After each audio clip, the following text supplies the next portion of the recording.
یہ سورہ رحمان ہے، اس میں 3 رکوع ہیں، 78 آیتیں ہیں، اور مدینے میں نازل ہوئی ہے یا مکے میں نازل ہوئی ہے، اس میں اختلاف ہے۔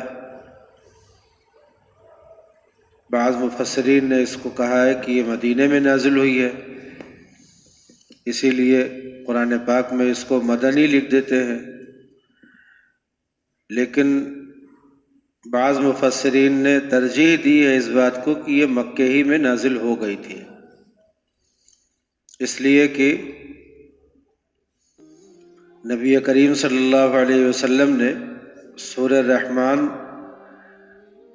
مدینے میں کچھ لوگوں کو جب سنائی، ان کے سامنے پڑھی، تو وہ لوگ سنتے رہے اور کچھ بولے نہیں، کسی طرح کا کسی تاثر کا اظہار نہیں کیا۔ تو آپ نے فرمایا کہ یہ سورہ جب اس سے پہلے ان لوگوں کو سنائی گئی جو جنات کہے جاتے ہیں، ان کے سامنے جب ہم نے پڑھی یہ سورہ، تو ان کا سننا تمہارے سننے سے بہتر رہا، اس لیے کہ وہ ہر آیت پر جب یہ جملہ آتا تھا کہ فَبِأَيِّ آلَاءِ رَبِّكُمَا تُكَذِّبَانِ، تم لوگ اپنے رب کی کن کن نعمتوں کو جھٹلاؤ گے، تو وہ ہر جملے پر یہ کہتے تھے کہ ہم کسی بھی نعمت کو، آپ کی کسی بھی نعمت کا انکار نہیں کریں گے۔ تو وہ ایک جملہ ہر اس پہ کہا کرتے تھے کہ ہم تو آپ کی کسی بھی نعمت کا انکار نہیں کریں گے، کسی بھی نعمت کو نہیں جھٹلائیں گے۔ اور تم لوگوں نے سنا اور سنتے رہے اور کچھ بولے ہی نہیں، کوئی تاثر نہیں ظاہر کیا۔ تو آپ صلی اللہ علیہ وسلم نے فرمایا کہ تمہارے سننے سے بہتر ان لوگوں نے سنا۔ اب وہ لوگ جو تھے جن تھے، ان کو آپ نے کب سنایا؟ یہ ظاہر سی بات ہے کہ جو جن والی رات ہے وہ مکے میں پیش آئی ہے۔ آپ مکے میں تھے، وہاں سے طائف کا جب آپ کا سفر ہوا، اس کے بعد پھر آپ نے ایک رات آپ نے ایسی گزاری جس میں آپ تشریف لے گئے، اور آپ حضرت ایک صحابی آپ کے ساتھ تھے، پھر آپ نے ایک حلقہ لگایا، پھر اس میں ان کو بٹھالا، فرمایا کہ اسی میں بیٹھے رہنا، ادھر ادھر مت جانا۔ پھر آپ گئے اور جنوں کے مجمع میں، اور وہاں وہ لوگ اکٹھا ہوئے، اور آپ نے ان کو فرمایا کہ میں تمہارا پیغمبر ہوں، اللہ نے مجھے تمہاری طرف بھی بھیجا ہے، اور پھر ان کو قرآن پاک کی آیتیں سنائی۔ تو وہ جو لیلۃ الجن ہے، جس کو اسلام میں کہا جاتا ہے لیلۃ الجن، جس میں آپ جنوں سے ملے اور ان کو دعوت دی، وہ رات مکے میں پیش آئی۔ تو اس لیے اس سے اندازہ ہوا کہ یہ سورہ جو ہے وہ نازل ہوئی ہے مکے ہی میں، اور ہو سکتا ہے وہاں پہ مکے میں آپ نے لوگوں کو سنایا ہو، بتایا ہو، لیکن جب آپ نے مدینے میں لوگوں کو سنایا تب یاد کی گئی ہو یا وہاں لکھوائی گئی ہو، تو اس لیے لوگوں کو اختلاف ہو گیا کہ مدنی ہے کہ مکی ہے۔ بہرحال تو یہ اس سے پہلے جو سورہ ہے سورہ قمر، آپ نے سورہ قمر کا جو لہجہ ہے وہ دیکھا کہ اس میں چاند ٹکڑے ہو گیا، قیامت قریب آ گئی، اس طرح کا لب و لہجہ ہے۔ قیامت کی دھمکی وہاں سے شروع ہوئی، اور پچھلی جو امتوں پر جو عذاب آیا تو 5 قوموں کا تذکرہ آیا کہ دیکھو فلاں قوم کے ساتھ یہ ہوا، فلاں قوم کے ساتھ یہ ہوا۔ تو آگے کے لیے دھمکی بھی تھی، اور پیچھے کی قوموں کے ساتھ جو عذاب کا معاملہ ہوا اس سے عبرت بھی تھی۔ یہ تھا اس سے پہلے والی سورہ کا لب و لہجہ اور انداز۔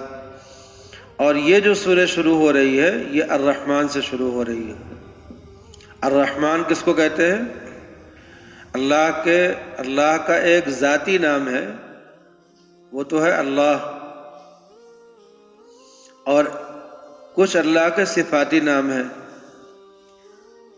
جیسے اس کی ایک صفت ہے کہ وہ اپنے بندوں کا بہت خیال رکھتا ہے، اپنے بندوں کی ضرورتوں کو پورا کرتا ہے۔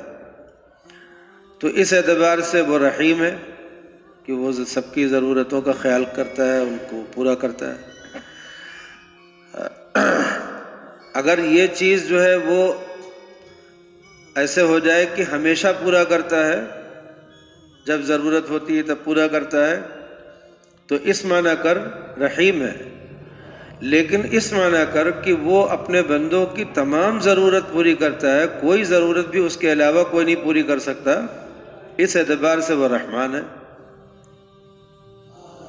دنیا میں بھی اور آخرت میں بھی۔ رحمانت دنیا والآخرہ، دنیا میں بھی رحمان اور آخرت میں بھی رحمان۔ رحمان کے معنی ترس کھانے کے نہیں ہے، ترس کھانے والا۔ رحمان کے معنی اپنی تمام مخلوق کی تمام ضرورتیں پوری کرنے والا، تمام مخلوق کی تمام ضرورتیں پوری کرنے والا۔ کوئی ضرورت ایسی نہیں ہوتی انسان کی یا کسی بھی مخلوق کی جو وہ پوری نہ کرتا ہو، کوئی اور پوری کر دیتا ہو۔ تو رحمان کے معنی کیا ہوا ہے؟ تمام مخلوق کی تمام ضرورتیں پوری کرنے والا، ان کا خیال رکھنے والا۔ تو یہ اللہ کی ایک صفت ہے، جیسے ایک صفت ہے خالق، تمام مخلوق کو پیدا کرنے والا، کوئی اور پیدا کرنے والا نہیں ہے، تخلیق کوئی اور نہیں کر سکتا، خالق وہی ہے۔ ایسے اللہ کی ایک صفت ہے رازق، رزاق، رزق دینے والا وہی ہے، اس کے علاوہ کوئی کسی کو رزق نہیں دے سکتا۔ رزق میں کیا آتا ہے، روزی میں کیا آتا ہے؟ کھانا، کپڑا اور مکان ہی نہیں آتا روزی میں۔ روزی میں انسان کی جتنی ضروریات ہیں، جیسے اس کو علم حاصل کرنا ہے تو وہ بھی روزی میں ہے، پیسہ کمانا ہے تو وہ بھی روزی میں ہے، کھانا ہے، پینا ہے، سونا ہے، جاگنا ہے، یہ سب روزی ہی میں آتا ہے۔ اولاد وغیرہ سب روزی میں آتی ہے۔ بارش کتنی ملے گی، دھوپ کتنی ملے گی، یہ سب روزی میں ہے۔ تو انسان کی اور تمام مخلوق کی روزی۔ انسان تو ایک ایسا جانور ہے جس کو یہ دعویٰ ہے کہ ہم کماتے ہیں، حالانکہ انسانوں میں بھی ہر 5واں آدمی کماتا ہے، 4 آدمی نہیں کماتے ہیں۔ انسانوں میں بھی ہر 5واں آدمی کماتا ہے۔ جیسے یہ 7 ارب کی آبادی ہے تو 7 ارب کی آبادی میں کمانے والے کتنے ہوں گے؟ 1.5 ارب کے قریب۔ باقی جو 5.5 ارب ہیں یہ کماتے نہیں ہیں، عورتیں نہیں کماتی ہیں، بچے نہیں کماتے ہیں، اور معذور نہیں کماتے ہیں، بیمار نہیں کماتے ہیں، تو زیادہ تر انسان نہیں کماتے ہیں، اور روزی اللہ تعالیٰ سب کو دیتے ہیں۔ اس کے علاوہ انسانوں کے علاوہ جتنی مخلوق ہے، جتنے بھی جانور ہیں، یہ سب کے سب نہیں کماتے ہیں، اور روزی ان کو بھی ملتی ہے۔ نہیں کمانے سے مراد کون سا کمانا؟ ایک تو ہے کہ وہ جاتے ہیں کہیں روزی رکھی ہے ان کی، وہاں سے اٹھا لیتے ہیں، کھا لیتے ہیں، پی لیتے ہیں، وہ مراد نہیں ہے۔ نہیں کمانے سے مراد یہ جو انسانوں نے کمانے کا ایک وہ بنا رکھا ہے جال، یہ وہ نہیں کرتے۔ اس میں ویل مچھلی جو ہے وہ بھی، اس کی بھی خوراک ہے، اور جتنی مچھلیاں ہیں سب کی خوراک ہے، جتنے سمندری جانور ہیں سب کی خوراک ہے، اسی میں اللہ نے رکھا ہے، اور جتنے جنگل کے جانور ہیں سب کی خوراک ہے، جتنے ہواؤں میں اڑنے والے پرندے ہیں ان کی خوراک ہے، جتنے پتنگے ہیں ان کی خوراک ہے، جتنے جراثیم ہیں، بیکٹیریاز جتنے ہیں ان کی خوراک ہے۔ یعنی وہ باریک سے باریک ذرات جو خوردبین سے دیکھے جا سکتے ہیں، ایسے جانور، ان کی بھی خوراک ہے، اور جو بہت بڑے بڑے جانور جو دنیا میں مشہور ہیں ان کی بھی خوراک ہے۔ تو اتنی اللہ نے ہر ایک کی خوراک رکھی ہے نا، اور یہ ساری روزی اللہ کی طرف سے انتظام اس کا ہے۔ اسی کو کہا جاتا ہے کہ وَمَا مِن دَابَّةٍ فِي الْأَرْضِ إِلَّا عَلَى اللَّهِ رِزْقُهَا۔ زمین پر جتنے بھی چلنے والے ہیں، چاہے وہ اڑنے والے ہوں یا تیرنے والے ہوں یا پیروں سے چلنے والے ہوں یا رینگنے والے ہوں، یہ سب کے سب، یہ 2 پیروں سے چلنے والے ہوں یا پروں سے اڑنے والے ہوں، سب کے سب دابہ میں یہاں پہ داخل ہیں، سب کی روزی اللہ کے ذمہ. اور یہ جو ہیں یہ تو ان کی روزی تو ہے ہی، جو نباتات ہیں، پیڑ پودے ہیں، ان کی بھی روزی اللہ کے ذمہ ہے. اللہ کے علاوہ ان کو روزی کون دیتا ہے؟ امیزان کے جنگلوں میں چلے جائیے، جانوروں کو بھی دیکھیے اور درختوں کو بھی دیکھیے. پہاڑوں پہ چلے جائیے، وہاں پر روزی کون پہنچاتا ہے؟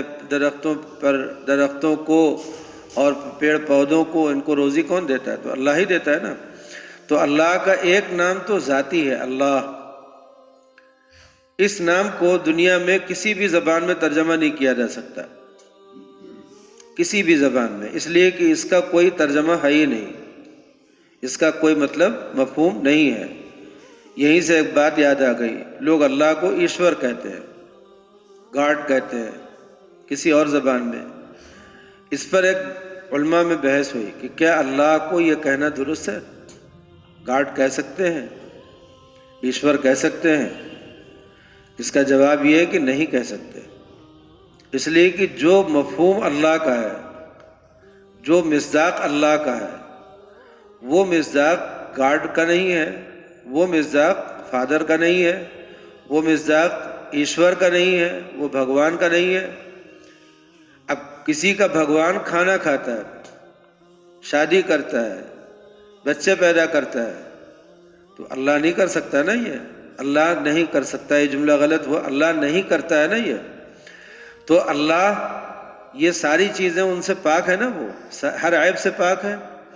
تو جب ہم آپس میں بولیں اور ہم اللہ کو ایشور کہیں، تو ایشور جو لوگ جنہوں نے یہ لفظ بنایا ہے، جن کے محاورے میں ایشور کا لفظ بولا جاتا ہے، ان کا ایشور کیا کر سکتا ہے کیا نہیں کر سکتا، یہ ان کے وہاں طے ہے. ہم نے جب کہا اللہ کو ایشور، تو گویا ہم نے ان لوگوں کو یہ سمجھایا کہ جس کو تم ایشور کہہ رہے ہو، جو تمہارے نزدیک ایشور کا مفہوم ہے، وہی اللہ ہے، وہ اللہ نہیں ہے. عیسائیوں کے وہاں گاڈ اللہ کو مان سکتے تھے، گاڈ کے معنی ہوتے محافظ کے. اللہ محافظ ہے تو کہا جا سکتا تھا اللہ کو گاڈ. لیکن عیسائیوں کے وہاں گاڈ ایک ایسا شخص ہے جس کی اولاد ہے، جس کا ایک بیٹا ہے، جس کی ایک بیوی ہے. تو جب ہم کسی کو گاڈ کہیں گے تو جو اس لفظ کے جاننے والے ہوں گے، وہ ان کے دماغ میں آئے گا کہ یہ تو بیٹے والا ہے، تو فادر ہے، تو بیٹا ہے اس کا ایک یہ کیا ہے؟ تو ہم ایک ایسے مفہوم میں اس لفظ کو بولیں گے جو مفہوم عام لوگ غلط سمجھ رہے ہیں، یعنی عام لوگوں نے اس کا ایک غلط عقیدہ اس کے ساتھ وابستہ کر رکھا ہے. اسی لیے اللہ کو ایشور نہیں کہا جا سکتا، اللہ کو بھگوان نہیں کہا جا سکتا. بھگوان کے معنی کیا ہے؟ حصہ لینے والا، قسمتی، جس کو آپ کہیں بھاگی، بھاگوان. تو بھاگوان کے معنی کیا ہوئے؟ بہت قسمت والا. تو اللہ کو آپ قسمت والا کہیں گے کہ وہ قسمت بنانے والا ہے. اللہ قسمت والا نہیں ہے، قسمت دینے والا ہے، بنانے والا ہے. تو لفظ اللہ پر جو لفظ بولا جائے گا، اس لفظ کی تشریح لوگوں کے دماغ میں کیا آتی ہے، وہ ہمیشہ ذہن میں رکھ کر کے پھر آپ بول سکتے ہیں اللہ کو. اب جیسے ایک لفظ ہے خدا، یہ فارسی کا لفظ ہے. فارسی میں خدا کے معنی ہے خود سے آنے والا. تو یہ لفظ جب فارسی میں جب ایران میں اسلام نہیں آیا تھا تب بھی بولا جاتا تھا. ان کے وہاں دو خدا تھے، ایک یزداں، ایک اہرمن. ایک نیکی کا خدا تھا، ایک برائی کا خدا تھا. وہ دونوں کو خدا ہی کہتے تھے، لیکن ایک یزداں تھا، ایک اہرمن تھا. اسلام آیا اور پورا کا پورا وہ فارس جو ہے، ملک فارس اسلام میں آ گیا، کوئی غیر مسلم وہاں بچا ہی نہیں. تو اب جو یزداں تھا، یزداں کے معنی ہو گئے نیکی کا خدا، جو ساری نیکیاں بناتا ہے. تو اس لفظ کو تو علماء نے کہا کہ اب بولا جا سکتا ہے، اس لیے کہ اس میں اب شرک کا کوئی پہلو نہیں رہ گیا. یزداں کی یہ معنی نہیں ہے کہ وہ صرف نیکی کا خدا ہے، بلکہ نیکیوں جیسے کہتے ہیں روزی دینے والا، تو اس کا یہ مطلب نہیں ہوتا کہ وہ روزی دینے کے علاوہ کوئی اور کام نہیں کرتا۔ ایسے ہی نیکیوں کا خدا ہے تو اس کا یہ مطلب نہیں کہ وہ نیکیوں کے علاوہ اور کچھ نہیں کرتا۔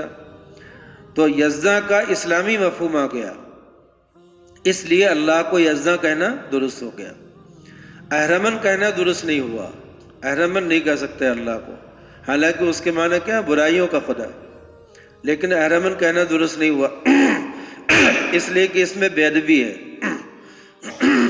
جیسے ہم کہہ دیں گناہوں کا خدا، تو یہ بے ادبی کا لفظ ہے نا، حالانکہ کائنات میں جو کچھ وجود میں آتی ہے چیزیں، چاہے اچھائی ہوں یا برائیاں ہوں، یہ سب کا خدا وہی ہے، سب کا مالک وہی ہے، سب کا خالق وہی ہے، لیکن انسانوں کو تعلیم دی گئی ہے کہ اللہ کی طرف منسوب مت کرو۔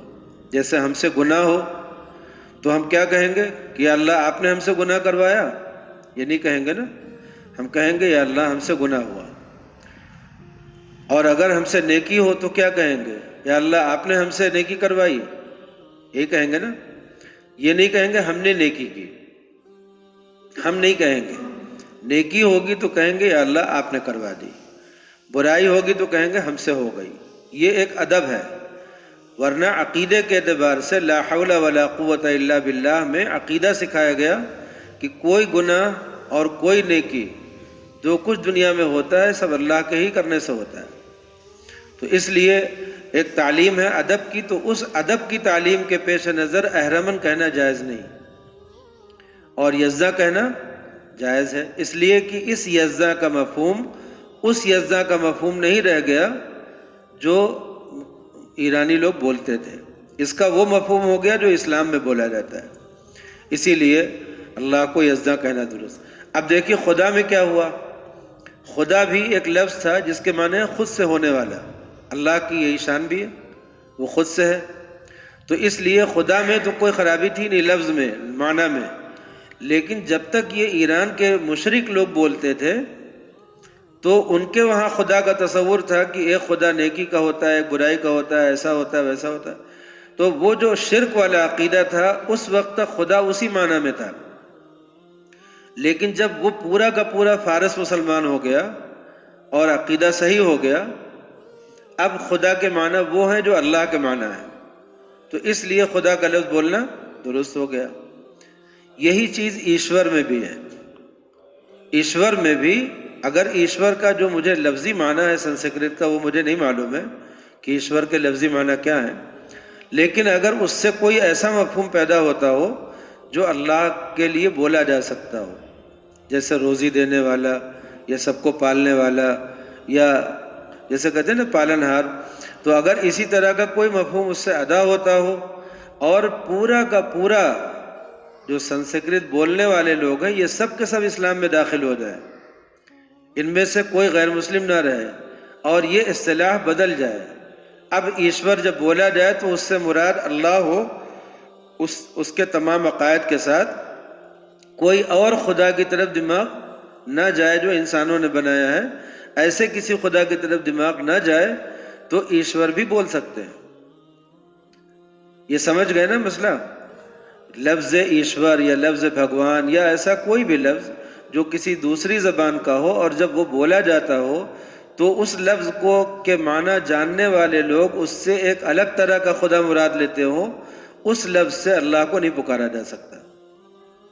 ہاں اگر اس لفظ کے معنی ہی ایسے صاف ہو جائیں کہ وہ اللہ پر منطبق ہو جائے اور اس کا کوئی دوسرا مفہوم دماغ میں پہلے مرحلے میں نہ آتا ہو، پہلے ہی تو اللہ ہی دماغ میں آتا ہو، تو پھر اس لفظ کو بولنا جو کسی بھی زبان کا لفظ ہو بولا جا سکتا ہے۔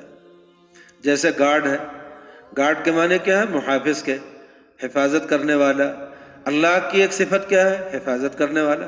حافظ اللہ کا نام ہے، حفیظ اللہ کا نام ہے، تو اگر اللہ کو حافظ حفاظت کرنے والا بولا جائے کوئی حرج نہیں ہے، اسی چیز کو انگریزی میں کہہ دیا جائے تو بھی کوئی حرج نہیں ہے، لیکن جب ہمیں الحمدللہ میں ترجمہ کرنا ہوگا کہ تمام تعریفیں ہیں گاڈ کے لیے، تو یہ ترجمہ غلط ہوگا، اس لیے کہ گاڈ کا ایک مفہوم عیسائیوں کے وہاں ہے جس میں شرک ہے، جب ہم ترجمہ کریں گے الحمدللہ کا، چاہے انگریزی میں کریں تو ہم کیا کہیں گے؟ انگریزی میں جو لفظ تمام تعریفوں کے لیے آئے گا وہ لفظ بول کر کے کہیں گے اللہ کے لیے ہے، گاڈ کے لیے نہیں ہے، ایشور کے لیے نہیں ہے، بھگوان کے لیے نہیں ہے، یہ سب الفاظ نہیں بول سکتے۔ وہاں پر اللہ کا ترجمہ اللہ ہی ہے، اس میں کوئی تبدیلی نہیں کر سکتے۔ رب العالمین کا ترجمہ جب کریں گے تو جو جس زبان میں کر رہے ہیں اس زبان میں اس کا ترجمہ کر سکتے ہیں۔ بہرحال بات نکلی الرحمن پر کہ اللہ کا ایک ذاتی نام ہے اللہ، اور ایک صفاتی نام ہے۔ صفاتی نام بہت سے ہیں اللہ کے، 99 نام تو حدیث شریف میں اس طرح بیان ہوئے کہ آپ صلی اللہ علیہ وسلم نے فرمایا کہ اللہ کے 99 نام ہیں، اگر کوئی ان کو یاد کر لے اور ان کے معنی کو یعنی عقیدہ ان کا بنا لے، درست کر لے، تو من احصاها دخل الجنہ، جو ان کو یاد کر لے گا اور ان کے معنی کو اپنے عقیدہ بنا لے گا وہ جنت میں داخل ہو جائے گا۔ علماء نے لکھا ہے کہ یہ جو 99 صفاتی نام ہے اللہ کے، اس میں ایک تو ہے الفاظ یاد کر لے، کوئی رٹ لے، هو اللہ الذی لا الہ الا هو الرحمن الرحیم الملک القدوس السلام المؤمن المہیمن العزیز الجبار المتکبر، کوئی اسماء یاد ہی کر لے تو یاد کرنے والے کو بھی یہ ثواب ملے گا، یہ فضیلت ملے گی کہ وہ جنت میں داخل ہوگا۔ اور مراد کیا ہے کہ وہ ان ناموں کو اس طرح اکٹھا کرے کہ جو ان سے اللہ کی صفت ظاہر ہوتی ہے وہ صفت بھی اس کو پتہ چل جائے، اور اس کا عقیدہ بھی وہی ہو کہ اللہ ہی ان صفات کا حامل ہے۔ اس کے بعد پھر علماء نے لکھا ہے کہ اس کا ایک تیسرا درجہ بھی ہے، ان 99 ناموں کا، اللہ کے صفاتی ناموں کا ایک تیسرا مطلب بھی ہے، اور وہ مطلب یہ ہے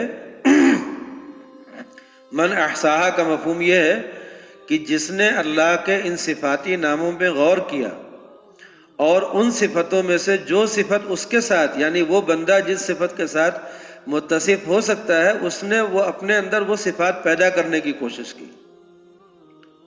جیسے رحم ہے تو بندے نے، اللہ کی یہ صفت ہے، بندے نے رحم کی صفت اپنے اندر پیدا کرنے کی کوشش کی۔ حدیث شریف میں ہے الراحمون یرحمہم الرحمن، جو بندے رحم کرتے ہیں ان پر رحمان رحم کرے گا۔ الراحمون یرحمہم الرحمن، جو رحم کرنے والے بندے ہیں ان پر رحمان رحم کرے گا۔ ایسے ہی آپ نے فرمایا ارحموا من فی الارض، ارحموا من فی الارض، جو زمین پہ ہیں ان پر رحم کرو۔ یرحمکم من فی السماء، تم پر رحم کرے گا وہ جو آسمان میں ہے۔ اس کا مطلب کیا ہوا کہ رحم کی ایک صفت ہے جو اللہ کی ہے، اور اسے بندوں کو اپنے اندر پیدا کرنے کی کوشش کرنا چاہیے۔ ایسے ہی رب العالمین وہ تمام عالم کو پالنے والا ہے اور عالم میں ہر چیز کو پالنے والا ہے، لیکن ہر انسان کو اشارہ اس میں ہے کہ وہ تربیت پرورش کا کام اللہ سے لے، اور جتنا اس کا دائرہ ہے اس میں کرے، جیسے بچے کی پرورش کرنا، جیسے شاگردوں کی پرورش کرنا، جیسے مریدین کی پرورش کرنا، یہ جو رب العالمین ہے نا تربیت کرنا، تو رب العالمین کی صفت آ جاتی ہے کس میں؟ رب العالمین کی صفت بندوں میں آ جاتی ہے، اور بندے دوسروں کی پرورش میں لگ جاتے ہیں۔ اب آپ دیکھیے علماء ربانیین، قرآن پاک میں اللہ تعالیٰ نے وَمِنْهُمْ رَبَّانِيُّونَ کیا لفظ ہے؟ ربیون کثیر، ربیون، تو ربیون کا لفظ ہے، ربانیین کا لفظ آیا ہے قرآن پاک میں۔ یہ ربانی ان علماء کو کہا جاتا ہے جو علماء اپنے علم سے خود فائدہ اٹھاتے ہیں، یعنی اپنی تربیت کرتے ہیں اور دوسروں کی تربیت کے کام میں لگ جاتے ہیں۔ وہ کیا بن جاتے ہیں؟ عالم ربانی بن جاتے ہیں۔ ربانی کے معنی کیا ہوئے؟ دوسرے لوگوں کی تربیت کرنے میں لگ گئے۔ کوئی آیا کہ میرے اندر یہ کمی ہے، یہ تو انہوں نے اس کی اصلاح کی، اس کو راستہ بتایا۔ بہت سے علماء آپ کو ایسے بھی ملیں گے جو آپ سے یہ کہہ دیں کہ بھائی تم فلاں کے پاس چلے جاؤ، مجھے نہیں آتا یہ کام، میں اپنا علم جو حاصل کیا خود اپنے کو درست کرنے میں لگا ہوا ہوں، مجھے نہیں آتا، میں دوسرے کو راستہ نہیں بتاتا۔ لیکن بہت سے علماء آپ کو ایسے ملیں گے جو اپنی اصلاح میں بھی لگے ہوئے ہیں اور دوسروں کی اصلاح کا بھی کام کرتے ہیں۔ کچھ علماء تو بیٹھ گئے اسی کام کے لیے زندگی بھر کہ جو بھی آئے گا ہم اس کی اصلاح کا کام کریں گے، تو وہ علماء ربانی کہلاتے ہیں جو لوگوں کے درمیان جا کر کے بیان کرتے ہیں، اصلاح معاشرہ کا کام کرتے ہیں، اصلاح فرد کا کام کرتے ہیں، اصلاح امت کا کام کرتے ہیں، اصلاح قوم کا کام کرتے ہیں۔ یہ علماء ربانی کہلاتے ہیں۔ تو رب العالمین ایک صفت ہے، اس صفت کو اگر ماں کے اندر یہ صفت نہ ہو تو وہ بچے کے لیے رات میں کیوں اٹھے گی؟ اس کو دودھ پلانے کی، اس کو پرورش کرنے کی، پالنے کی مشقت کیوں اختیار کرے گی؟ اور اگر وہ بیمار ہو جائے تو اس کا علاج کرنے کی زحمت کیوں اٹھائے گی؟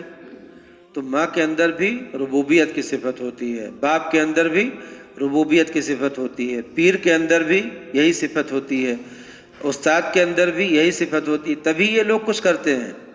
ورنہ اگر یہ تربیت نہ ہو انسان کے اندر، ربانیت نہ ہو، تو کوئی انسان دوسرے کی مدد کیوں کرے گا؟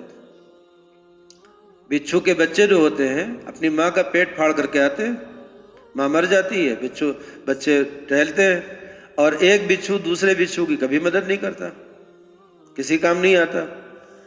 تو انسان بھی ایسا ہی ہو جائے کہ وہ اپنی ماں کا پیٹ پھاڑ کر کے باہر نکلے، اور انسان بھی ایسا ہی ہو جائے کہ وہ کسی کی مدد نہ کرے، کسی کے کام نہ آئے، تم سے کیا مطلب، تو کسی اولاد کی پرورش نہیں ہوگی۔ آپ جانتے ہیں کہ سب سے زیادہ طویل پرورش کی ضرورت انسان کے بچے کو ہوتی ہے، طویل پرورش کی ضرورت۔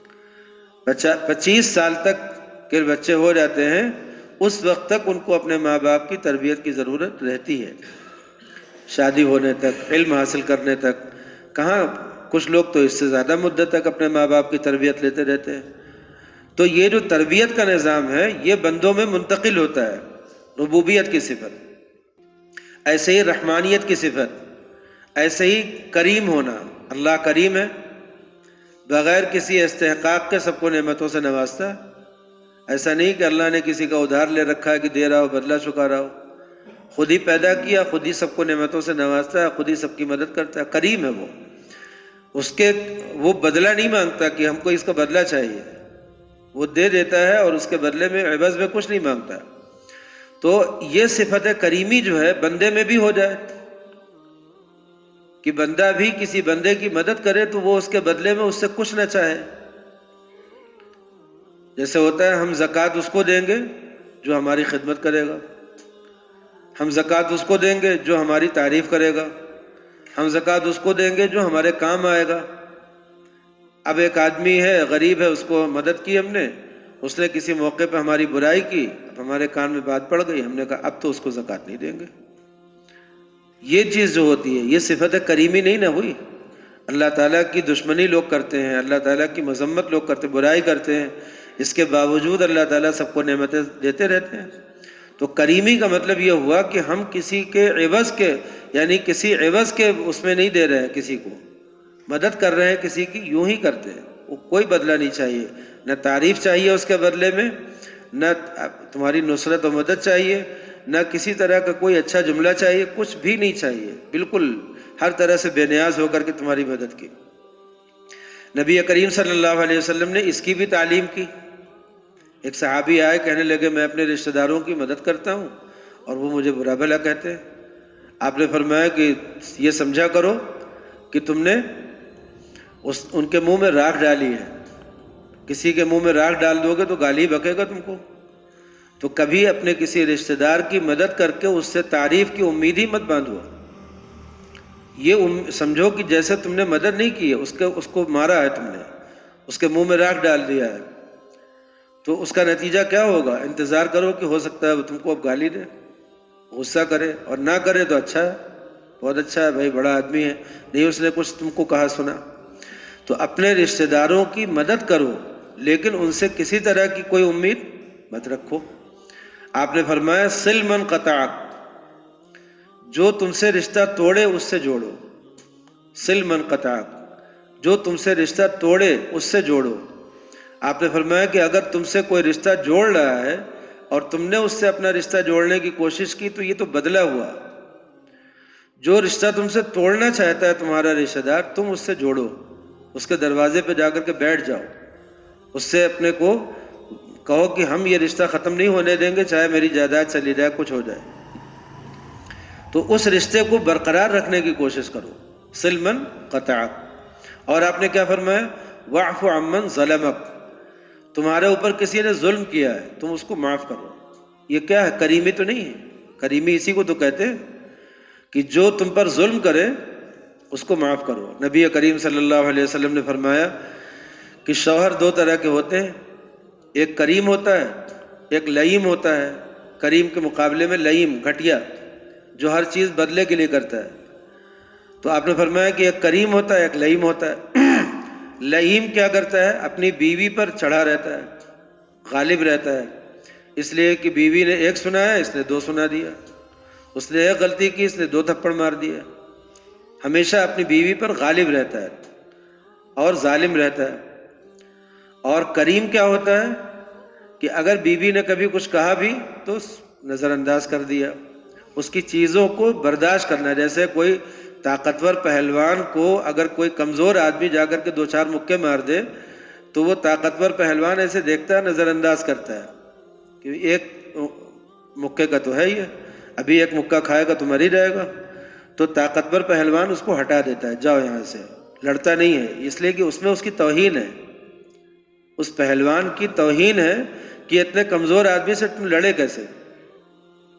تو وہ کمزوروں سے لڑتا ہی نہیں ہے، برابر والوں سے لڑتا ہے۔ اور مرد جو ہے جب اپنی عورت سے لڑتا ہے تو اس کا مطلب ہے کہ وہ خود اپنے آپ کو کمتر سمجھ رہا ہے، تبھی تو بیوی کی عزت گرانا چاہتا ہے۔ اور اگر وہ بیوی کی باتوں کو سن کر کے برداشت کرے اور اس کا کوئی جواب نہ دے تو اس نے گویا بیوی کو اپنے سے چھوٹا سمجھا ہے۔ وہ یہ سمجھ رہا ہے کہ میں تو مرد ہوں، میں تو طاقتور ہوں، یہ کمزور عورت ہے، یہ میرے مقابلے پہ نہیں آ سکتی، اگر میں اس سے مقابلہ کروں گا تو اس کا مطلب یہ ہے کہ میں کمزور خود ہوں۔ برابری تبھی ہو رہی نا، تبھی تو مقابلہ ہو رہا۔ اگر مرد اپنے آپ کو طاقتور سمجھے تو کبھی بھی بیوی سے لڑے گا نہیں۔ تو آپ صلی اللہ علیہ وسلم نے فرمایا کہ ایک کریم ہوتے ہیں، ان کی بیوی ان کے اوپر غالب رہتی ہے، ٹھیک، اور ایک لئیم ہوتے ہیں، وہ بیوی پر غالب رہتے ہیں۔ پھر آپ نے فرمایا کہ میں کریم ہوں۔ اب آپ نے دیکھی دو قسمیں بتانے کے بعد آپ نے فرمایا کہ میں کریم ہوں، یعنی میری بیویاں میرے سر چڑھ جاتی ہیں، مجھے کچھ کہہ سن لیتی ہیں، میں ان کی باتیں برداشت کر لیتا ہوں، مگر میں ان کو کچھ نہیں کہتا۔ کبھی ان کو تھپڑ مار دینا یا ان کی پٹائی کر دینا یا ان پر اپنے غصے کا اظہار ایسے کرنا کہ جیسے تم ہماری مجبور ہو، بھاگ کر کے کہاں جاؤ گی، یہ سب جذبہ دل میں نہ آنے پائے۔ آپ نے فرمایا کہ میں کریم ہوں۔ تو کرم ایک صفت ہے اللہ کی، یہ صفت بندوں میں بھی ہونی چاہیے۔ تو تخلقوا باخلاق اللہ، حدیث شریف میں تخلقوا باخلاق اللہ، جو اللہ کے اخلاق ہیں وہ اخلاق اپنے اندر پیدا کرو۔ تخلقوا باخلاق اللہ، اللہ کے اخلاق اپنے اندر پیدا کرو۔ وہ اللہ کے اخلاق کیا ہیں؟ یہی تو ہے کہ وہ رب ہے، ربوبیت کی پرورش کرتا ہے، رحم ہے۔ تم رحمان نہیں بن سکتے، رحمان تو وہ ہے جو ساری مخلوق کی ساری ضرورتوں کو پورا کرتا ہے، رحیم وہ ہے جو ہمیشہ پورا کرتا ہے، لیکن تم یہ اس رحیم اور رحمان کے برابر نہیں ہو سکتے ہو، لیکن اس رحمان اور رحیم کی یہ صفت اپنے اندر اتنی تو پیدا کرو کہ اپنے بچوں کی پرورش کر سکو۔ آپ سمجھ رہے ہیں؟ اتنی تو اپنے اندر ربوبیت پیدا کرو کہ اپنے بچوں کی پرورش کر سکو۔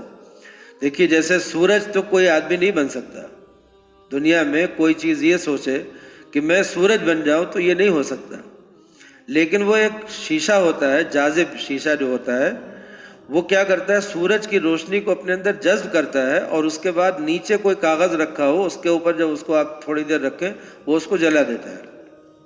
تو وہ سورج نہیں بنا، لیکن روشنی تو اس نے سورج ہی سے لی ہے نا، گرمی تو سورج ہی سے لی ہے، تو اس نے اتنا لے کر کے چھوٹا سا کاغذ کا ایک ٹکڑا جلا دیا۔ ایسے ہی انسان بھی اگر اللہ جو بہت بڑا ہے، پوری کائنات کا ہے، اس کی ایک صفت کا کوئی حصہ، ایک ذرہ اپنے اندر لے کر کے اور اپنے ارد گرد لوگوں کی مدد کر دے، رحمان تو نہیں بن سکتا لیکن رحم اپنے اندر پیدا کرے اور کر لے، تو یہ کرنا چاہیے کہ نہیں؟ ان سب باتوں کی تعلیم حدیث میں الگ الگ بھی آئی ہے کہ اپنے اندر کرم پیدا کرو، رحم پیدا کرو، ربوبیت پیدا کرو. یہ جتنی اللہ کی صفات ہیں ان صفات کو اپنے اندر اتارنے کی کوشش کرنا چاہیے، پیدا کرنے کی. اب دیکھیے حفاظت، اللہ حفاظت کرنے والا ہے، اللہ نگراں ہے. اب کوئی آدمی اپنے گھر میں رہے اور نگرانی نہ کرے، اپنی بیوی کی، اپنی بیٹیوں کی، اپنے بچوں کی کوئی نگرانی نہ کرے، کہہ رہے بھائی جیسے جانور پلتے ہیں ایسے پل جانے دو، تو اس نے اللہ کی ایک صفت چھوڑ دی. اللہ کے اندر قہاریت بھی ہے، غصہ بھی ہے، وہ لوگوں کو ڈراتا بھی ہے. تو اگر کوئی مرد اپنے گھر میں اس طرح سے رہے کہ تھوڑا سا اس کا ڈر بھی بنا رہے گھر میں، تو اس نے اللہ کی ایک صفت اپنے اندر پیدا کر لی ہے. اور اگر کوئی مرد ایسا ہو جائے کہ کوئی اس سے ڈرتا ہی نہیں ہے، وہ کبھی کسی کو کوئی ڈرانے والی بات کرتا ہی نہیں گھر میں، تو ایک صفت اس نے چھوڑ دی ہے. تو اپنے لوگوں کی تربیت کے لیے جتنے ڈر کی ضرورت ہے اتنا ڈر، اور جتنے نرمی کی ضرورت ہے اتنی نرمی، جتنی وعید کی ضرورت ہے اتنی وعید، دھمکی، اور جتنے وعدے کی ضرورت ہے، امید دلانا، آس دلانا، اتنا وعدہ. یہ ہونا چاہیے، ہوتا رہنا چاہیے. تو گھر کی تربیت کا نظام اسی طرح سے چلے گا کہ بندے جو ہیں وہ کیا کریں، اللہ کی جو صفات ہیں ان سے اپنے اندر صفات منتقل کرنے کی کوشش کریں. اب دیکھیے آپ کہ الرحمن اللہ کا ایک صفتی نام ہے، ٹھیک. اس سے پہلے عرب کے لوگ رحیم جانتے تھے، رحمان نہیں جانتے تھے. عرب کے لوگ آپس میں اللہ کو رحیم کہتے تھے لیکن رحمان نہیں کہتے تھے. جب قرآن پاک میں پہلی مرتبہ رحمان کا ذکر آیا تو کہنے لگے ومر رحمان، رحمان کیا ہوتا ہے، کیا چیز ہے رحمان. تو اللہ تعالیٰ نے یہ جو سورہ اتاری ہے اس میں بتایا کہ دیکھو رحمان کیا ہوتا ہے، تعارف کرا رہے ہیں اللہ تعالیٰ رحمان کا. اب آپ دیکھیے الرحمن معنی کیا ہے، اگر کوئی پوچھے آپ سے تو کیا بتائیں گے؟ تمام مخلوق کی تمام ضرورتیں، چھوٹی بڑی تمام ضرورتیں پوری کرنے والی جو ذات ہے وہ الرحمن ہے. تو الرحمن اللہ نے اس سے پہلے سورہ میں ڈرایا تھا، سورہ قمر میں، کہ دیکھو قیامت قریب آ گئی ہے، چاند ٹکڑے ہو گئے، یہ ہو گیا، وہ ہو گیا، پچھلی قوموں کے ساتھ یہ ہوا. تو پچھلی قوموں کے ساتھ جو وعیدیں تھیں، وہ جو معاملے تھے، ان کی عبرت اور آگے قیامت کا ڈر، دھمکی اللہ نے سورہ قمر ایسے بیان کی. اب اس کے بعد ذکر آ رہا رحمان کا. الرحمن، رحمان نے سکھایا قرآن. دیکھیے یہاں پر 4 آیتیں ہیں. الرحمن علم القرآن خلق الانسان علمہ البیان. رحمان نے سکھایا قرآن، پیدا کیا انسان، سکھایا اس کو بیان. یہ ہے 4 آیتیں ہیں. ترتیب یہ ہونی چاہیے تھی کہ الرحمن خلق الانسان، رحمان نے پیدا کیا انسان کو، یہ ہونا چاہیے. پھر کیا ہونا چاہیے تھا؟ پھر علمہ البیان، اس کو سکھلایا بات کرنا. پھر اس کے بعد ہونا چاہیے تھا کہ وہ علمہ القرآن، اور اس کو سکھایا قرآن. ترتیب یہ ہونی چاہیے تھی. پیدا کیا، پہلے انسان پیدا ہوگا، پھر بولنا سیکھے گا، پھر پڑھنا سیکھے گا، تب نہ ہوگا قرآن تک پہنچے گا. لیکن اللہ تعالیٰ نے یہاں ترتیب بدل دی ہے، اس لیے کہ شروع اللہ سے نہیں کیا ہے، شروع کیا ہے الرحمن سے. تو نعمتوں کا ذکر پہلے کرنا تھا. اب پیدا کرنا ایک نعمت ہے، اور بیان سکھانا ایک نعمت ہے، اور قرآن اتار دینا اس کے لیے ایک نعمت ہے. ان تینوں نعمتوں میں زیادہ بڑی نعمت کون سی تھی؟ یہ ہے اصل سوال، کہ تینوں نعمتوں میں زیادہ بڑی نعمت، دائمی نعمت. پیدا تو دیکھیے جتنے جانور ہیں سب ہیں، پیدا تو ہر مخلوق، ہر سیارہ، ہر ستارہ سب پیدا ہے. تو پیدا ہونے کے اعتبار سے تو یہ سب ہیں، لیکن ان سب میں ایک مخلوق ہے جس کو انسان کہا جاتا ہے. وہ تمام جانوروں سے الگ ایک مخلوق ہے. اس انسان کی خصوصیت کس بنیاد پر ہے؟ بیان کی بنیاد پر ہے یا قرآن کی بنیاد پر ہے؟ جی بیان سمجھ رہے ہیں نا، بات کرنے کا سلیقہ کسی جانور کو نہیں ملا، لیکن انسان کو ملا ہے۔ انسان کی فضیلت انسان ہونے کی بنا پر ہے، بیان کرنے کی بنا پر ہے، یا قرآن کی وجہ سے ہے؟ جی، قرآن کی وجہ سے ہے۔ اگر انسان کے ساتھ اللہ کی یہ کتاب نہیں ہوتی، چاہے اس کتاب کا وہ حصہ جو آدم علیہ السلام کو ملا، جو تمام اسی کا وہ حصہ جو پچھلے انبیاء کو ملا، یہ قرآن ہی ہے جو پچھلے انبیاء کو ملا، وہی تعلیمات تو ہیں۔ انسان کی جو فضیلت ہے وہ قرآن سے ہے۔ اگر قرآن ہٹا دیجئے، صرف بیان اگر ہو، تو بیان میں انسان، ایک پاگل آدمی بھی بیان کرتا ہے کہ نہیں کرتا؟ اور ایک کافر بھی بیان کرتا ہے۔ جتنے کفار ہیں سب کے اندر بیان کرنے کی طاقت ہے، مگر سب جہنم کے ایندھن ہیں، جانوروں سے بھی بدتر ہیں۔ بیان کرنے کی قوت ہونے کے باوجود وہ جانوروں سے بھی بدتر ہیں، اس لیے کہ سب جہنم میں جائیں گے۔ ٹھیک ہے، جانور تو جہنم میں جائیں گے نہیں، لیکن انسان جو ہے وہ جہنم میں جائے گا بیان کرنے کی قوت کے باوجود۔ تو انسان ہونا کوئی کمال نہیں تھا،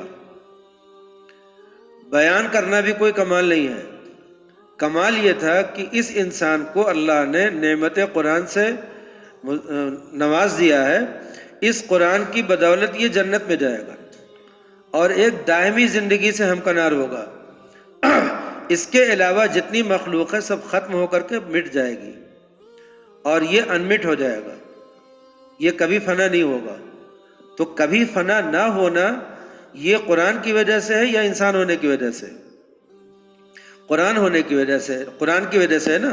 اس لیے اللہ نے ترتیب ایسی کر دی کہ رہنے دیجیے، کوئی خاص ضرورت نہیں محسوس ہو رہی۔ ہم تو بیان بھی کر رہے ہیں تو ہمیں پسینہ نہیں ہو رہا، یہ آپ لوگ تو سن رہے ہیں، آپ کو تو کوئی دقت ہی نہیں ہے۔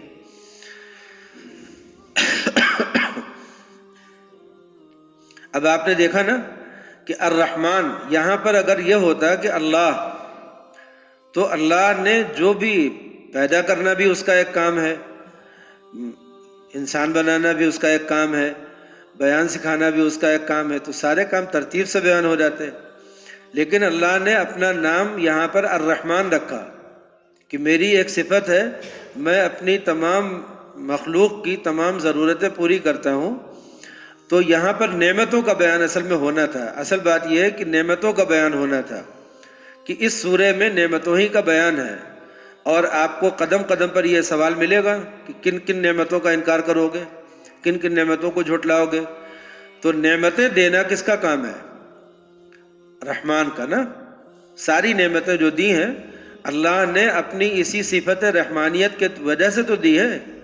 اللہ کے اندر رحمانیت ہے، تو اس نے اسی صفت کے تقاضے سے اپنے بندوں کو نعمتیں دی ہیں۔ اس لیے اللہ نے یہاں پر اللہ کہنے کے بجائے رحمان کہا، وہی اس صفت کا اظہار کرنے کے لیے۔ اس کے بعد جو 3 نعمتیں تھیں انسانوں کے لیے، انسان ہونا، اس کے اندر بیان کی قوت ہونا، اور اس کے پاس آسمانی شریعت کا علم ہونا، اللہ کی مرضی نامرضی کا علم ہونا۔ ان 3 نعمتوں میں سب سے بڑی نعمت جو انسان کے لیے ہے وہ قرآن ہے۔ آپ سمجھ رہے ہیں؟ انسان ہونا اتنی بڑی نعمت نہیں ہے۔ اللہ کی مرضی ہوتی تو اللہ تعالیٰ جانوروں کو بھی کیا کرتے؟ عقل دے دیتے، اور ان کو، کسی بھی مخلوق کو اللہ تعالیٰ عقل دے سکتے ہیں اور اس کو اس راستے پہ ڈال سکتے ہیں۔ فرشتوں کو اللہ نے بغیر ان سے کسی اختیار کے پیدا کیا، اور ان کے اندر گناہ کا کوئی مادہ رکھا نہیں، اس لیے فرشتے ہمیشہ اطاعت میں لگے رہتے ہیں، ہمیشہ اطاعت میں لگے رہتے ہیں، ہمیشہ، کوئی عبادت میں ہے کوئی اطاعت میں ہے، ہمیشہ اطاعت میں ہے۔ لیکن کسی بھی فرشتے کو انسان سے فضیلت ملے گی؟ انسان کو فضیلت قرآن کی وجہ سے ہے نا، انسان کو انسان ہونے کی وجہ سے، جانوری ڈھانچہ ہونے کی وجہ سے، یا اس کے پاس عقل اور قوت بیان ہونے کی وجہ سے انسان کو یہ فضیلت نہیں ملی ہے۔ انسان کو فضیلت ملی ہے ایمان کی وجہ سے، ایمان بالغیب کی وجہ سے، اور قرآن پاک کی وجہ سے اور نبی کریم صلی اللہ علیہ وسلم کی وجہ سے۔ اس لیے اللہ تعالیٰ نے الرحمن کے بعد پہلا جملہ علم القرآن، رحمان نے سکھایا قرآن، ٹھیک۔ اس کے بعد خلق الانسان، کس کو سکھایا؟ اب یہاں دو لوگ ہیں، ایک ہے جن اور ایک ہے انس، اور ہم نے بتایا تھا کہ بعض روایتوں میں اس کا بھی بیان ہے کہ انس اور جن سے پہلے بھی دو، حن اور بن بھی دو مخلوق رہی ہیں، بتایا تھا نا پہلے کہ انس اور جنس، یہ دو، انس اور جن یہ دو مخلوق تو ابھی ہیں۔ انس سے پہلے کون تھا؟ جن تھے۔ انس سے پہلے کون تھا؟ جن تھے۔ انسانوں سے پہلے اس زمین میں حکومت جنوں کی تھی، اور ان جنوں سے پہلے حکومت تھی حن کی اور بن کی، یہ دو مخلوق اور تھی۔ اب وہ دو مخلوق بظاہر ایسا معلوم ہوتا ہے کہ انسان مٹی سے بنا ہے اور جنات جو ہیں وہ آگ سے بنے ہیں، تو ایک مخلوق پانی کی ہوگی اور ایک مخلوق ہوا کی ہوگی۔ حن اور بن جو ہے وہ ایک جو عناصر اربعہ کہلاتے ہیں اس کائنات میں، تو انہی دونوں سے وہ مخلوق بنی ہوگی۔ لیکن بہرحال اللہ نے انسان کو بنایا، اور یہاں پر انسان کا خصوصی تذکرہ ہے، اس لیے کہ اس کتاب کے مخاطب اول تو انسانی، اس لیے یہاں پر خلق الانسان کہا، ورنہ یہاں خلق الجن والانسان دونوں کہا جا سکتا تھا، لیکن مخاطب اول انسان ہے، اور جنوں کا تذکرہ بھی آگے آ رہا ہے۔ اس کے بعد دونوں کو مخاطب کیا اللہ نے، وہ مخاطب ثانی ہے۔ نبی کریم صلی اللہ علیہ وسلم نے تبلیغ بھی پہلے انسانوں کو کی، اس کے بعد جنوں کو کی، آپ نے دونوں کو تبلیغ کی۔ احکام بھی اسی طرح سے کہ جو انسانوں سے متعلق احکام تھے وہ انسانوں کو دے دیے گئے، اور جو جنوں سے متعلق احکام تھے وہ جنوں کو دیے گئے، وہ انسانوں کو نہیں دیے گئے جو جنوں سے متعلق ہیں۔ تو چونکہ تلاوت کرنے کے اعتبار سے، مخاطب ہونے کے اعتبار سے انسان مقدم تھے، اس لیے یہاں پر خلق الانسان خصوصیت سے انسان کا تذکرہ۔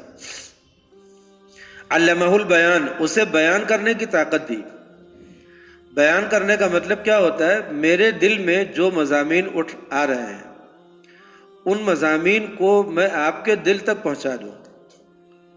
اس کے لیے کوئی لاسلکی تار ہو، اس کے ذریعے سے، زبان کی کوئی حرکت ہو، اس کے ذریعے سے، چہرے یا اعضاء کے کسی اشارے سے، اعضاء کے اشارے سے بھی میری بات آپ تک پہنچ سکتی ہے نا، تو اشاروں سے میں نے پہنچا دیا، زبان سے پہنچا دیا، لکھ کر کے پہنچا دیا، ٹائپ کر کے پہنچا دیا، جیسے بھی میں نے اپنی بات آپ دوسرے تک پہنچانے کی قوت اپنے اندر حاصل کر لی ہے۔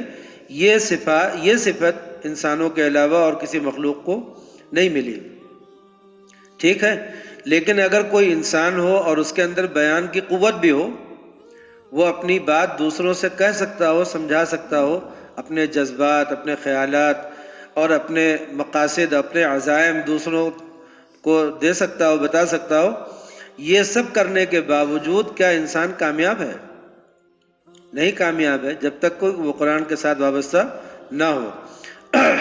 الشمس والقمر، اب اللہ تعالیٰ نے فضا سے، جس کو کہتے ہیں فلکیات سے، اپنی دو بڑی مخلوق کا تذکرہ کیا، الشمس والقمر۔ یہ بڑی ہمارے اعتبار سے ہے، اللہ کے اعتبار سے بڑی نہیں ہے، ہمارے اعتبار سے شمس اور قمر سیارے تو کئی ایک ہیں، لیکن جن دو سیاروں سے ہماری زمین براہ راست متاثر ہوتی ہے وہ یہی دو ہیں، ورنہ تو جو نظام شمسی ہے اس میں جو 9 طرح کے سیارے ہیں، 9 سیارے ہیں نا، اس میں نظام کتنے ہیں؟ 9 ہیں۔ تو وہ جو 9 اس نظام شمسی کا حصہ ہے، اس میں بھی لوگ کہتے ہیں کہ ایک نیا مل گیا، پھر ایک نیا ایسے کرتے رہتے ہیں۔ تو وہ جو نظام شمسی کا حصہ ہے، یہ نظام شمسی بھی کسی نظام کا حصہ ہے، اور پتہ نہیں کتنی بڑی کائنات اللہ کی ہے۔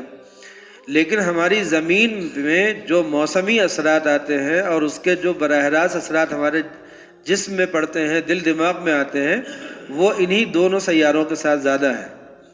ایک چاند ہے اور ایک سورج ہے، اس لیے اللہ نے، اور انہی دونوں سیاروں سے ہماری عبادت کا نظام بھی ہے۔ سورج کے ساتھ کون سی عبادت جڑی ہوئی ہے؟ ہماری عبادتوں میں کون سی عبادت سورج سے ہے؟ نماز ہے، روزہ ہے، یہ سورج سے ہے۔ اور روزے کا جو مہینہ ہے اور حج کا جو مہینہ ہے یہ چاند سے ہے۔ تو چاند سے اور سورج سے، دونوں سے ہماری عبادتوں کا تعلق بھی ہے، اس کا حساب بھی ہے، اور ان دونوں سے ہمارے دن اور سال اور ماہ اور صدی، اس کا بھی حساب ہے۔ دن ہے، ہفتہ ہے، سال ہے، مہینہ ہے، سال ہے اور صدی ہے، اس کا بھی ہمارے پاس اسی سے حساب چلتا ہے، سورج اور چاند سے۔ تو سورج اور چاند سے ہم حساب بھی لگاتے ہیں نا، اور سورج اور چاند جو ہیں یہ دونوں بھی اپنی ذات میں ایک حساب سے ہیں کہ کبھی بھی اپنے محور سے اپنی جگہ بدلتے نہیں ہیں، یہ بھی ایک حساب سے ہے۔ اس لیے ہمیں اعتدال کے ساتھ ملتی ہے ٹھنڈک بھی، اور اعتدال کے ساتھ ملتی ہے گرمی بھی، اور ہمیں اعتدال کے ساتھ ملتی ہے روشنی بھی۔ اگر یہ سب چیزیں جو ہیں اپنے محور سے جگہ بدلتے رہیں، سورج کبھی زیادہ قریب آ جائے، یعنی دنیا ہماری جو ہے وہ سورج کے زیادہ قریب ہو جائے، کبھی ایسا ہو جائے تو سب ختم ہو جائے گا۔ تو الشمس والقمر بحسبان میں حسبان کے دونوں معنی ہیں کہ ان دونوں کا تعلق حساب سے ہے، یعنی ان سے ہم اپنا حساب بناتے ہیں، اور انہی دونوں، یہ دونوں بھی آپس میں ایک حساب سے ہیں، ایک اندازے سے ہیں۔ حسبان میں دونوں مفہوم داخل ہے۔ تو اللہ تعالیٰ نے دو مخلوق کہاں سے لی؟ فلکیات سے لائے، بیان کیا اس کا، اور دو مخلوق اللہ نے زمین سے لی۔ جو بیلیں چلتی ہیں زمین پر، لتر چڑھتی ہے، یعنی جن پودوں میں تنا نہیں ہوتا ان کو عربی میں کہا جاتا ہے نجم، اور جن پودوں میں تنا ہوتا ہے ان کو کہا جاتا ہے شجر۔ تو اللہ تعالیٰ نے فرمایا کہ وَالنَّجْمُ وَالشَّجَرُ، یعنی لتر والے اور بغیر تنے والے پودے، اگنے والی جتنی چیزیں ہیں، اور جو اپنے تنوں پہ کھڑے ہوتے ہیں درخت، یہ سب کے سب اللہ کو ہی سجدہ کرتے ہیں، یعنی اللہ کی ہی اطاعت کرتے ہیں۔ تو یہ دو نام لیے ہیں تاکہ اشارہ ہو جائے زمین کی دو مخلوق کا اور سورج فلکیات کے دو مخلوق کا۔ اب آپ کہیں گے دو کا بیان کیوں ہے؟ اس لیے کہ پوری سورہ رحمان دو ہی پر ہے، جن اور انس دونوں ہی کو۔ فَبِأَيِّ آلَاءِ رَبِّكُمَا تُكَذِّبَانِ، تم دونوں اپنے رب کی کن کن نعمتوں کا انکار کرو گے، کن کن نعمتوں کو جھٹلاؤ گے۔ تو دو کو ہی مخاطب کر کے اللہ نے یہ پوری سورہ نازل کی ہے، تو اس لیے جو مخلوقات ہیں ان میں بھی دو دو کا بیان ہو رہا ہے۔ اب سنیے، وَالسَّمَاءَ رَفَعَهَا وَوَضَعَ الْمِيزَانَ، وَالسَّمَاءَ، اب آسمان کا بیان ہوا، تو اس کے آگے ہے وَالْأَرْضَ، وَالْأَرْضَ وَضَعَهَا، آسمان کو بلند کیا، زمین کو پست کیا۔ جب ایک چیز بلند ہوگی تو دوسری اس کے مقابل میں پست ہوگی۔ زمین بھی پتہ نہیں کتنی چیزوں سے اوپر ہے، لیکن زمین کو آسمان کے مقابلے میں جب کہا ہم نے آسمان کو بلند کیا، تو زمین کو اس کے مقابلے میں کیسے بیان کیا؟ کہ پست کیا۔ یہ دونوں کا تقابل کیا، زمین اور آسمان۔ والسماء رفعها اور والارض وضعها، آگے آ رہا والارض وضعها، لیکن ان دونوں کے بیچ میں اللہ نے ایک اور مضمون بیان کر دیا جو بظاہر ان دونوں سے الگ ہے۔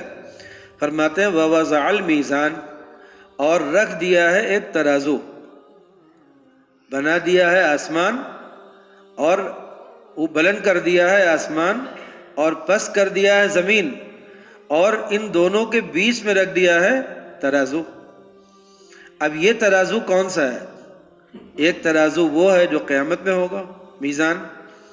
ایک ترازو وہ ہے جو انسان جس سے اپنے آپس میں عدل و انصاف کا نظام قائم کرتے ہیں، کوئی کسی کا حق نہ مارے۔ اور ایک میزان وہ بھی ہے جو اللہ نے اپنی تمام مخلوقات میں رکھ دی ہے۔ اگر وہ توازن نہ قائم کیا جائے تو کوئی ایک مکان بھی اپنی جگہ پہ ٹکے گا نہیں۔ آپ جانتے ہیں کہ مکان جتنے بھی اونچے بنا دیجئے سب ساحل کے توازن پر ہوتے ہیں، ساحل جانتے ہیں نا، تو جو ساحل کا توازن ہے اسی پر مکان سیدھا ہوتا ہے، درست ہوتا ہے۔ اب اس زمانے میں ساحل بدل گئے ہیں، انجینئرنگ جب ترقی کر گئی تو ساحل کا نظام بدل گیا ہے. اب کتنی بھی زبردست قسم کی آرچ بنا دیجئے، کتنی بھی ٹیڑھی میڑھی چیز بنا دیجئے، لگے گا کہ بغیر ساحل کے، مگر ساحل کا نظام بدل گیا ہے. کوئی بھی اسٹرکچر جو بن رہا ہے بغیر ساحل کے نہیں بن رہا. ساحل کمپیوٹرائز ہو جائے، انجینئرنگ کے اصولوں پر آ جائے، لیکن ہے تو ساحل ہی، نام اس کو آپ جو بھی دیجئے. جب تک توازن نہیں ہوگا اس وقت تک کوئی چیز نہیں برقرار رہ سکتی. انسان کے جسم میں توازن ختم ہو جائے انسان ختم ہو جائے گا. جو عمارتیں ہوتی ہیں ان کا توازن، جو درخت ہوتے ہیں، پیڑ پودے ہوتے ہیں، جو ان کی غذا ہوتی ہے، یہ پورا نظام عالم توازن پر قائم ہے. ورنہ سیارے ایک دوسرے سے ٹکرا جاتے، سب چیز تکڑ بکھڑ ہو جاتی. توازن پر ہے نا. اس توازن کو قائم رکھنے کا کام اللہ کی ایک صفت کرتی ہے قیوم. اللہ کی ایک صفت ہے قیوم. قیوم کے معنی ہے تمام عالم میں ہر چیز میں توازن قائم رکھنے والا، اس کو سنبھال کر کے رکھنے والا. یہ اللہ کی صفت ہے. اب اللہ کی یہ صفت بندوں میں کیسے آ سکتی ہے؟ بندے بھی اپنے وہاں توازن قائم کرنے کا انتظام کریں. جس گھر میں توازن ہوتا ہے اس گھر کے لوگ درست رہتے ہیں. جس گھر میں غصہ زیادہ ہو وہ گھر تباہ ہو جائے، جس گھر میں نرمی زیادہ ہو وہ گھر تباہ ہو جائے. ہے کہ نہیں؟ جس گھر میں خوب کھایا پیا جائے وہ گھر تباہ ہو جائے، جس میں کچھ نہ کھایا پیا جائے وہ تباہ ہو جائے. توازن ایک ایسی چیز ہے کہ اسی پر نظام عالم ہے، اور یہ توازن اللہ کی صفت قیومیت ہے، اور اسی قیومیت پر سارا نظام چل رہا ہے. اب آپ دیکھیے حضور پاک صلی اللہ علیہ وسلم اپنی دعاؤں میں بکثرت یا حیو یا قیوم کیوں کہتے تھے؟ بکثرت کہتے تھے یا حیو یا قیوم. حی زندہ ہے، اسی کی حیات سے ساری چیزیں زندہ ہیں، سب ہو رہی ہیں. اگر اس کے حیات کا نظام تھوڑی دیر کے لیے کسی جگہ سے اٹھ جائے سب کا سب مردہ ہو جائے گا. تو حیات سارے عالم میں اللہ کی حیات سے، اور قیومیت اللہ کی قیومیت سے، یعنی سب چیزیں قائم ہیں اپنی جگہ پر. تو یہ کیا ہے؟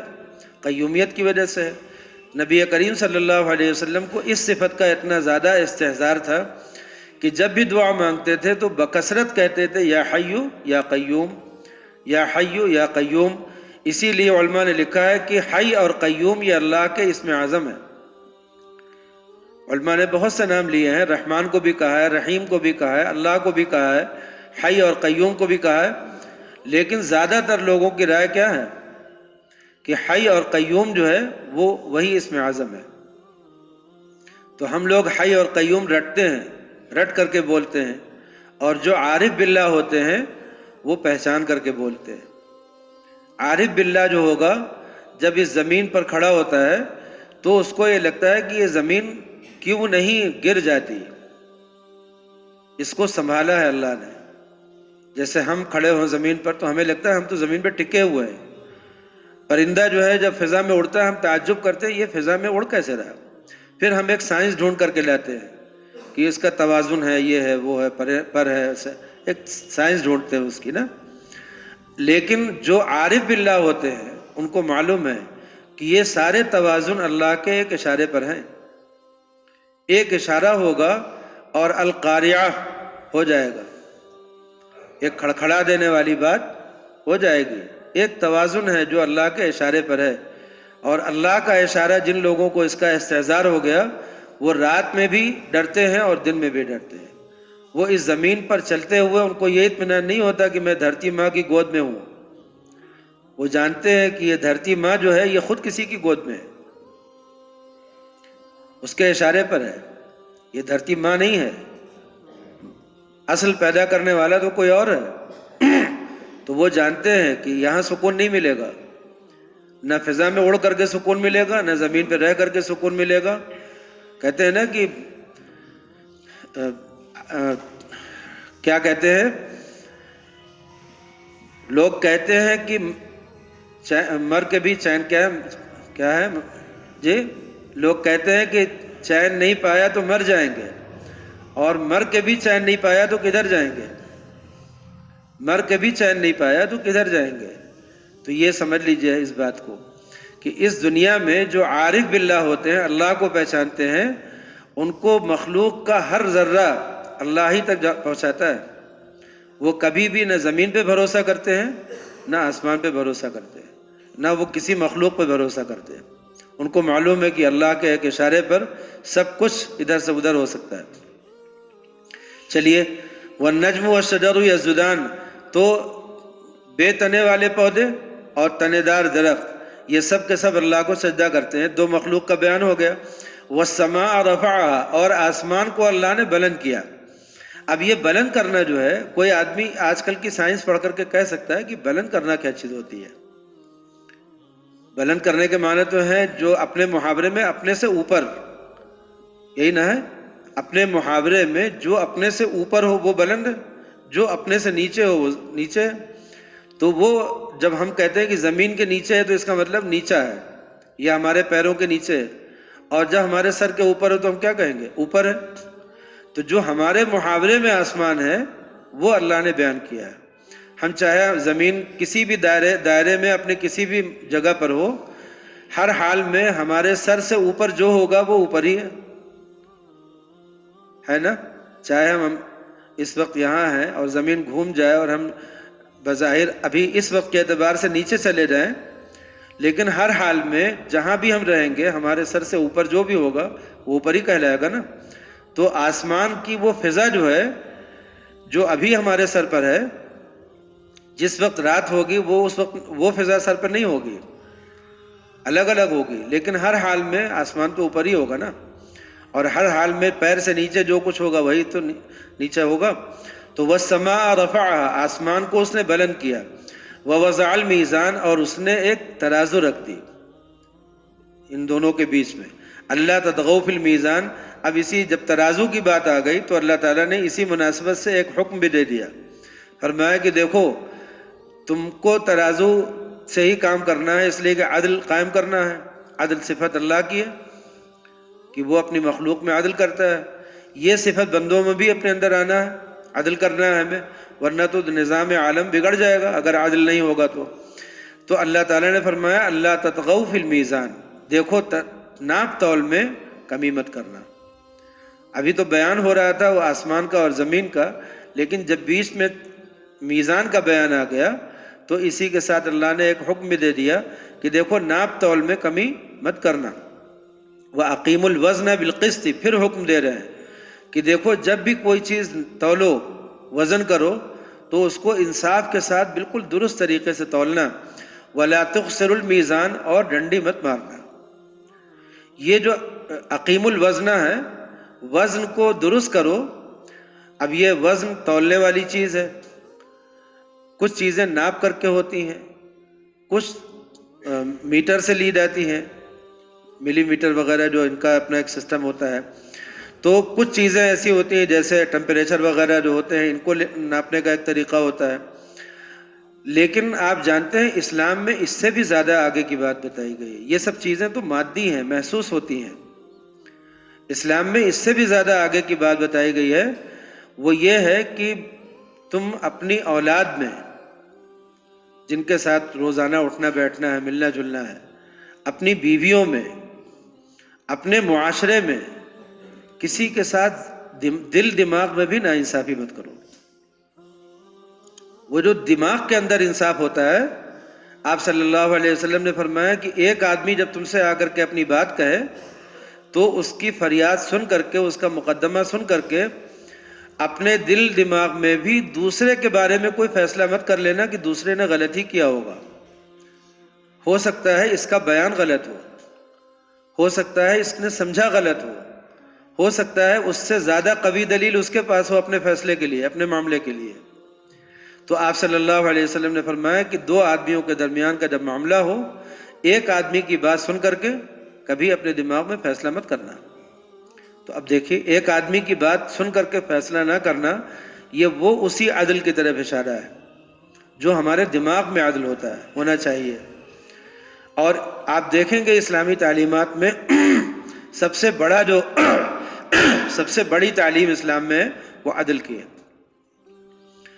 اولاد پر ظلم نہ ہونے پائے، ماں باپ پر ظلم نہ ہونے پائے، بیوی پر ظلم نہ ہونے پائے، معاشرے میں کسی فرد پر کسی کی طرف سے ظلم نہ ہونے پائے، معافی ہو، تلافی ہو، اپنے آپ کو دبانا ہو، دوسروں کو ہی عزت دینا ہو، اکرام کرنا ہو۔ یہ جو اسلامی معاشرہ ہے یہ اس پر قائم ہوا ہے کہ انصاف اور عدل کا دامن کبھی بھی ہاتھ سے نہ چھوٹنے پائے۔ حضرت ابو ذر رضی اللہ تعالیٰ عنہ حضرت عمار ابن یاسر نے حضرت بلال سے کہہ دیا، کلوٹی باندھی کے بیٹے، اور وہ روئے اور جا کر کے انہوں نے حضور صلی اللہ علیہ وسلم سے شکایت کی کہ مجھے کہتے کالا تو ٹھیک تھا، میری ماں کو کہا۔ آپ صلی اللہ علیہ وسلم کے چہرے انور پر ناراضگی کا اثر، حضرت عمار کو بھی احساس ہو گیا کہ یہ شکایت کرنے جا رہے ہیں، پیچھے پیچھے وہ بھی آ گئے، دیکھا کہ چہرے انور سرخ، اور حضرت عمار کو آپ نے مخاطب کر کے فرمایا انک امرؤ فیک جاہلیہ، تمہارے اندر جاہلیت کا مرض ہے۔ جاہلیت میں آدمی کو احساس نہیں ہوتا، اب یہ بہاری، بنگالی، فلاں، یہ تحقیر اگر کوئی آدمی کر رہا ہے کسی علاقے میں پیدا ہونے کی وجہ سے، کسی نسل میں ہونے کی وجہ سے، کالے گورے ہونے کی وجہ سے اگر کوئی انسان تحقیر کر رہا ہے تو اس نے عدل کا نظام کھو دیا ہے۔ نبی کریم صلی اللہ علیہ وسلم نے اس وقت جو غصہ کیا ہے اور ڈانٹا ہے ان کو، تو جملہ کیا تھا؟ انک امرؤ فیک جاہلیہ، تمہارے اندر جاہلیت کا مرض ہے۔ اس کا مطلب یہ ہوا کہ اسلام میں یہ ناانصافی نہیں ہو سکتی، کالے گورے کا فرق اسلام میں نہیں ہو سکتا، تم نے کیا۔ آپ نے حجۃ الوداع میں فرمایا لا فضل لعربی علی عجمی، کسی عربی کو کسی عجمی پر کوئی فضیلت نہیں ہے، ولا لاسود علی احمر، یا ولا لاحمر علی اسود، کسی گورے کو کسی کالے پر کوئی فضیلت نہیں ہے، ایسے آپ نے فرمایا الا بالتقوی، صرف تقوی کی بنیاد پر کسی کو فضیلت مل سکتی ہے، اور یہ فضیلت کون دے گا؟ اللہ دے گا، یہ بھی ہم کو نہیں مل سکتی، یعنی ہم کسی کو نہیں دے سکتے، یہ فضیلت بھی اللہ ہی دے گا کسی اس بنیاد پر۔ کوئی آدمی تقوی اختیار کر کے کہے کہ میں تو صاحب فضیلت ہو گیا، تو اس کو بھی منع کیا کہ یہ مت کرو، تمہیں نہیں معلوم ہے کہ تم تقوی کے کس معیار پر ہو، اللہ کو معلوم ہے کہ تم تقوی کے کس معیار پر ہو، تو اس لیے اس سے بھی منع کیا گیا۔ تو اب آپ دیکھیے، غور کیجئے شریعت کے نظام پر، تو آپ کو محسوس ہوگا کہ عدل کا دامن ذرا بھی کہیں ہاتھ سے چھوٹنے نہ پائے۔ کب ہمیں ماں کی خدمت کرنی ہے، کب دین کی تبلیغ کرنی ہے، کب ہمیں بیوی کا خیال رکھنا ہے، کب ہمیں اپنے کام پہ جانا ہے، کب ہمیں اپنے بچوں کا دھیان دینا ہے، کب نہیں دینا ہے، پورا ایک نظام قائم ہے۔ اور اس نظام کو ایک ایسی شریعت آپ کہہ سکتے ہیں جس کو یہ سمجھ لینا چاہیے کہ منسوخ ہو گئی ہماری امت سے، ہماری جماعت سے، اس لیے کہ ہمارے درمیان سے عدل کا نظام ہی اٹھ گیا۔ اب ہمارے گھر میں جو باپ ہے وہ اپنے دو بیٹوں میں کبھی عدل قائم نہیں کرتا، ہمارے گھر میں جو ماں ہے وہ کبھی عدل قائم نہیں کرتی۔ شریعت کا کیا حکم ہے، ہمیں یہاں کیا کرنا چاہیے، کیا فیصلے لینا چاہیے، نہیں کرتے، الا ماشاء اللہ کوئی عدل کا نظام قائم کر لے، دو بچے روتے ہوئے آ جائے اور ہم ان میں عدل کرنا سیکھیں، دو ہماری اولاد ہو اور ان میں ہم عدل کرنا سیکھیں، دو بیویاں ہوں ان میں عدل کرنا سیکھیں۔ مولانا تھانوی نور اللہ مرقدہ کو جب پہلی بیوی سے اولاد نہیں ہوئی تو پہلی ہی بیوی صاحبہ نے کہا کہ شادی کر لیجئے، ایک نکاح اور کر لیجئے، تو حضرت نے ایک نکاح کر لیا۔ اب جب نکاح کر لیا تو دونوں کے درمیان جو عدل کا نظام قائم کیا، تو اتنی پریشانی میں رہتے تھے، اس کا پورا بیان کیا حضرت نے۔ اصلاح انقلاب امت ایک کتاب ہے، اس میں حضرت نے بہت تفصیل سے بیان کیا کہ میں نے جب شادی کی تو کیوں کی اور کیسے کی اور پھر کیا کیا مرحلے آئے، بڑے مسائل کھڑے ہوئے، سب کا بیان کیا۔ تو اس میں جو عدل کا نظام حضرت نے قائم کیا، اس کے بعد فرماتے تھے، اب اس میں ایک قصہ ہوا کہ ایک دیہاتی جو ہے تربوز لایا، تو آپ نے فرمایا کہ تجھے معلوم ہے نا کہ میرے دو گھر ہیں؟ تو اس نے کہا کہ اس لیے میں تو دو لایا ہوں، مجھے معلوم ہے کہ آپ کے دو گھر ہیں۔ تو فرمایا کہ اب یہ بتا کہ اگر تربوز جو ہے گھر میں جائے گا اور ایک گھر میں پھیکا نکلا ہے، گھر میں میٹھا نکلا، تو کیا ہوگا، برابری ہو پائے گی؟ تو وہ دیہاتی غصہ گیا، آپ نے مذاق میں اس سے کہا تھا لیکن وہ غصہ گیا، اس نے کہا کہ تو کیا کروں میں تربوز میں گھس کر کے دیکھتا کہ کون میٹھا ہے کون، ایسے غصہ گیا. خیر آپ ہنسے. پھر آپ نے فرمایا کہ اچھا ایک تدبیر ہے. آپ نے دونوں تربوز کو آدھا آدھا کاٹا اور دونوں کو ملا کر کے ایک اس گھر میں ایک اس گھر میں بھیج دیا. تو یہ جو انصاف کیا ہے آپ نے، جو برابری کی ہے، باری وہاں جانے میں بھی اور ہر چیز میں، جب بھی کوئی چیز آپ کے پاس آتی تھی اس کا 2 حصہ لگاتے تھے، اس میں بھیجتے تھے برابر. اس میں بھی شکایت ہوتی تھی. حضرت نے لکھا ہے ایک صاحبہ نے شکایت یہ کی کہ جب میری باری رہتی ہے تبھی آپ کے مہمان زیادہ آتے ہیں. یہ بھی شکایت ہوئی. تو دونوں بیویوں کے درمیان شکایتوں کا بھی سلسلہ. حالانکہ وہ دوسری جو بیوی صاحبہ تھیں وہ پیرانی صاحبہ کی عزیزہ بھی تھیں اور آپ کی رشتہ دار تھیں، اور انہوں نے خود ہی رشتہ بھی طے کیا تھا. ان سب کے باوجود اتنی شکایتیں. خود ہی جب رشتہ طے ہوا لیکن جس دن نکاح ہوا اس دن بے ہوش ہو گئی. حضرت تھانوی رحمۃ اللہ علیہ گئے، جا کر کے سنبھالا، دیکھا کہ روز دورے پڑ رہے ہیں، اختلاج قلب کے دورے رک ہی نہیں رہے تھے. آخر حضرت نے پھر ان کی تسلی کے لیے طلاق دی. دوسری بیوی کو جس سے نکاح ہوا تھا اس کو طلاق دی. ایک طلاق کے بعد رجوع کر سکتے ہیں نا. اب جب طلاق دی تب پھر دوسرا غصہ شروع ہو گیا پہلی بیوی صاحبہ کا کہ آپ نے طلاق کیوں دی. آپ نے فرمایا کہ ارے بھائی تمہاری طبیعت ایسی چل رہی ہے، تمہارا حال یہ ہے، کیسے اس حالت میں دوسری شادی نہیں کر سکتا، دوسری بیوی کو نہیں رکھ سکتا. دھیرے دھیرے جب ان کی طبیعت سنبھل گئی ہے تب پھر رجوع کر لیا آپ نے. اس زمانے میں ہندوستان میں بالکل تہلکہ مچا ہوا تھا. بہشتی زیور کی وجہ سے ایک چیز عام ہو گئی تھی کہ اتنے بڑے عالم ہیں، تو جو مخالف لوگ تھے وہ ہر بات کو لے کر کے اخبار میں چھاپ دیتے تھے. تو جب دوسری شادی کی تو اخبار میں چھاپ دیا کہ اپنی بیٹی کی عمر سے شادی کر لی. پھر اخبار میں چھاپ دیا کہ اپنی شاگردہ سے شادی کر لی. پھر اس میں تھا کہ کوئی چکر رہا ہوگا، کوئی رہا ہوگا پہلے سے. اب یہ سب خرافات کی. اس کے بعد پھر جب طلاق دیا، دیکھو طلاق دے دیا. پھر جب نکاح کر لیا، واپس رجوع کر لیا، تو پھر یہ کہ بغیر نکاح کیے دوبارہ اپنے گھر میں رکھ لیا. ہر بات کو اخبار میں ایسا چھاپتے تھے اور پورے ہندوستان میں ہر طرف پھیلتا تھا کہ حضرت نے پورا ایک مجاہدہ کیا. پھر کسی نے کہا کہ حضرت آپ نے تو 2 شادی کے دروازے کھول دیے. فرمایا کہ نہیں، میں نے بند کیا ہے 2 شادی کا، اس لیے کہ اس قدر عدل اور انصاف کے تقاضے کون پورے کرے گا. اور کرو تو عدل کرو. نبی کریم صلی اللہ علیہ وسلم نے، آپ کی بیویاں تھیں ازواج مطہرات، ان میں جو آپ نے عدل قائم فرمایا وہ ایک نمونہ تھا، ایک مثال تھی. تو وَأَقِیمُوا الْوَزْنَ بِالْقِسْطِ پہ جو مجھے بات کہنی تھی وہ یہ ہے کہ عدل، انصاف، توازن، یہ امت مسلمہ کی سب سے بنیادی چیز تھی جس کی بنیاد پہ یہ دنیا میں سب پھیلے. اور اس وقت ہمارے درمیان سے یہ بالکل اٹھ گیا ہے. اسی وجہ سے ہم سمٹ گئے. اور جس دن یہ انصاف اور عدل واپس آئے گا امت مسلمہ میں، پھر سے ہماری قوم اپنے پاؤں پہ کھڑی ہو جائے گی. جس دن یہ واپس آئے گا، آپ سمجھ لیجئے کہ اسلام ہو اور عدل نہ ہو تو اسلام نہیں ہے. اسلام ہو اور عدل نہ ہو تو اسلام نہیں ہے. میں نے ایک مرتبہ درس میں بتایا تھا کہ 4 صفات ہیں. ان 4 صفات کو جب تک مسلمانوں میں اجتماعی طور پہ نہیں اختیار کیا جائے گا اس وقت تک کوئی بھی تحریک اور کوئی جماعت کامیاب نہیں ہوگی. وہ 4 صفات کیا ہیں؟ ایک صفت تو یہ ہے کہ عدل ہو، علم ہو. 2 عین ہیں، علم ہو، شریعت کا پورا علم ہو، اس لیے کہ اس کے بغیر عدل قائم بھی نہیں کیا جا سکتا. تو علم ہو اور عدل ہو. جب علم ہوگا تو جہالت نہیں ہوگی، اور عدل ہوگا تو ظلم نہیں ہوگا، ناانصافی نہیں ہوگی. اور تیسری چیز ہے شجاعت ہو، ہمت ہو، بہادری. شجاعت کے معنی کیا ہے؟ دل کی مضبوطی. شجاعت کے معنی بے باکی نہیں ہے. بے باکی میں اور شجاعت میں فرق ہے.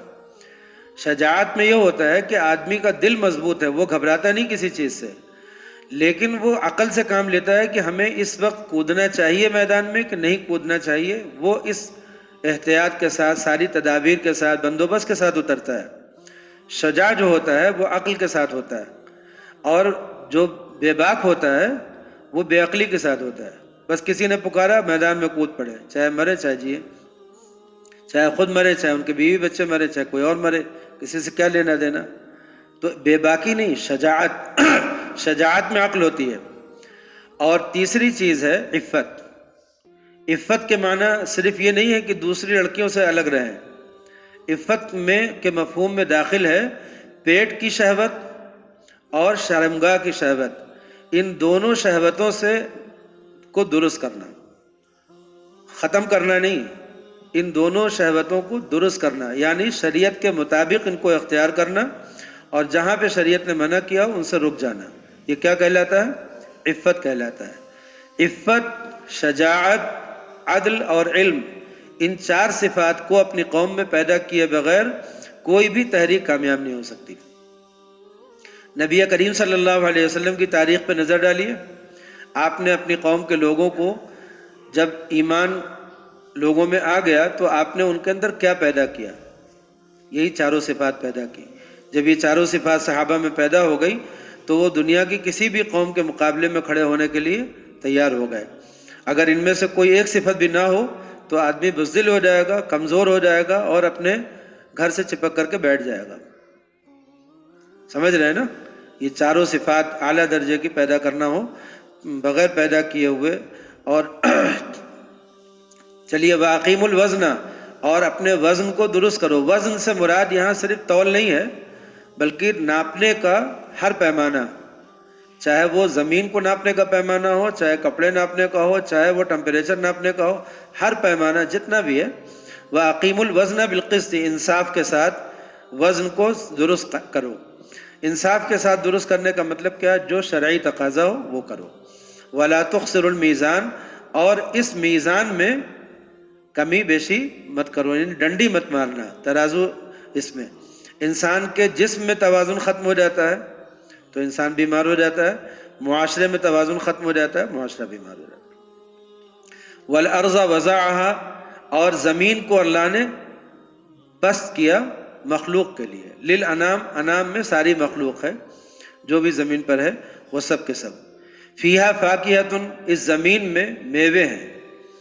والنخل، اور کھجور ہے،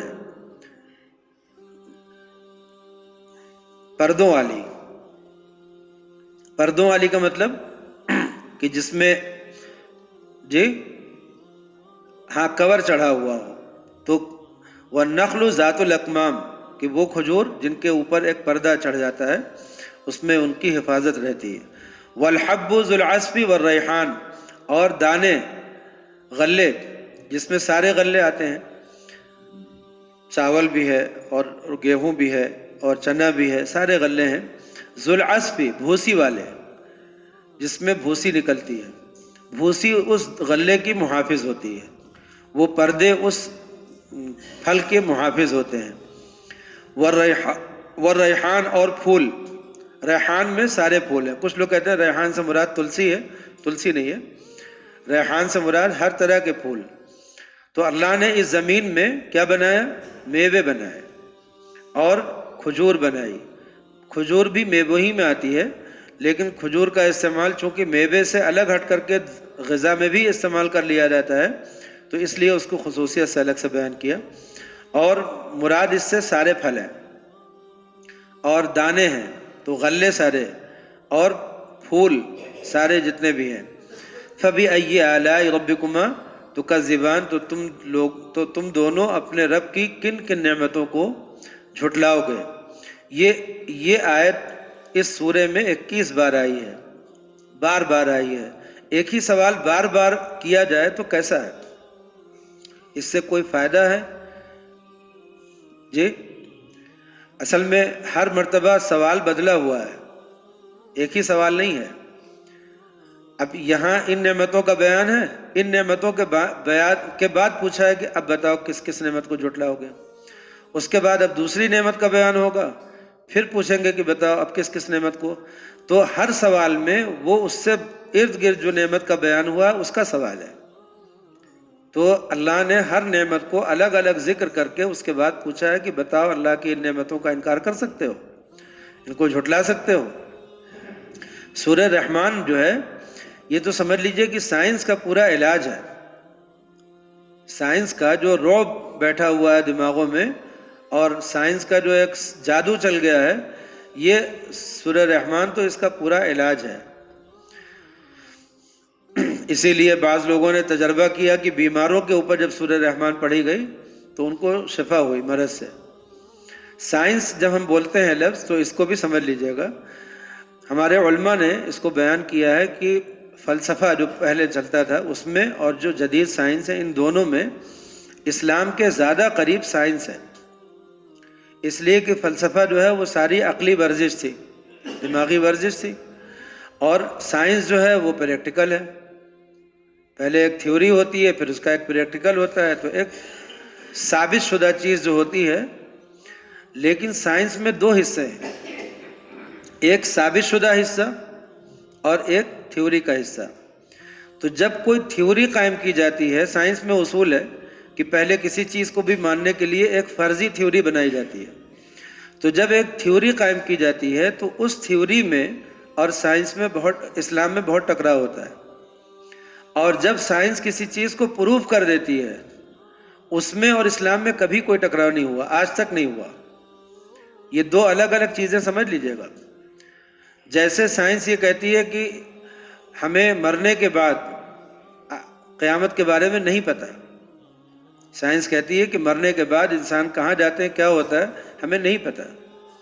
تو یہ سائنس نے مان لیا کہ جیسے پیڑ پودے ہیں یہ بھی ختم ہوتے ہیں، ایسے انسان بھی ختم ہوتے ہیں اور قصہ ختم ہو جاتا ہے. تو سائنس نے وہاں تک ابھی رسائی نہیں حاصل کی ہے، اس لیے اس کی تھیوری میں آخرت نہیں ہے. اب کوئی آدمی سائنس پڑھے اور کہے کہ سائنس میں آخرت نہیں ہے اس لیے ہم آخرت کو نہیں مانتے، تو یہ کفر ہے، یہ کفر ہے. ہم نے جب بھی یہاں پہ گفتگو کی ہے تو یہ کہا ہے کہ سائنس کو اسلام یعنی مسلمان کر لو پھر پڑھو. اور اگر کوئی آدمی اس کو مسلمان نہیں کر سکتا سائنس کو، اس لیے کہ اپنے ہاتھ میں نہیں ہے، تو کم از کم لڑکے کو پہلے مسلمان کر لو پھر پڑھاؤ، یعنی اس کے عقیدے درست کرا دو پھر پڑھاؤ. اب یہ دونوں باتیں نہیں ہوتی، نہ سائنس کو مسلمان کرتے نہ لڑکے کو مسلمان کیے بغیر بھیج دیتے ہیں، سوچتے ہیں ہم تو مسلمان ہیں تو لڑکا بھی وہی رہے گا. تو لڑکا جب کالج سے لوٹتا ہے تو مسلمان رہتا ہے کہ نہیں رہتا یہ نہیں پتہ.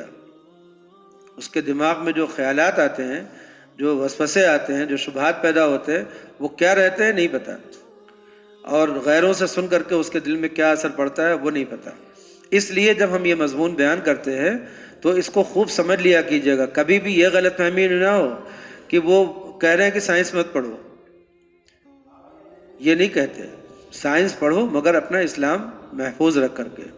اور سائنس کے بارے میں جو عقیدے ہیں، نظریات ہیں، ان کو کسی ایسے عالم سے سمجھنا چاہیے جو جانتا ہو سائنس کا اور فلسفے کا اور منطق کا، ان سب چیزوں کا جو فرق ہے وہ سمجھتا ہو، اس سے پوچھنا چاہیے ہر بات.